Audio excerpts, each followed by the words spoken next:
వరలక్ష్మి వ్రతం చేస్తున్నామా లేక వ్రతం పేరుతో ఒకరిని మించి ఒకరు ఖర్చులు చేస్తున్నామా? పక్కింటి ఆవిడ 3 అడుగుల విగ్రహం కొందటాన్ని మనం 5 అడుగుల విగ్రహం పెట్టాలని, ఎదురింటి ఆవిడ డెకరేట్ చేసిందట అని పక్కింటి ఆవిడ ఎవరో చేశారని మనం తాహతికి మించి అప్పులు చేసి మరీ చేయాలని ఏ దేవుడు చెప్పలేదు.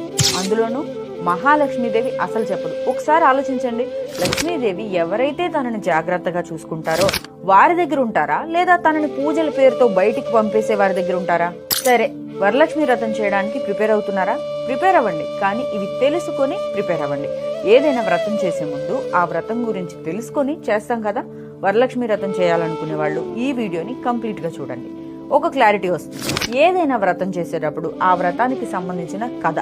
ఇప్పుడు చారుమతి కథను చూస్తే కనుక, చారుమతి దేవి ఎంతో వినయంగా అత్తమామల్ని సేవిస్తూ భర్తనే దైవంగా భావిస్తూ భక్తితో లక్ష్మీదేవిని ప్రార్థిస్తూ పూజించేది. చారుమతికి కలలో కనిపించి మరీ చెప్పి పూజ చేయించుకొని అప్పుడు ఆ లక్ష్మీదేవి అనుగ్రహిస్తుంది.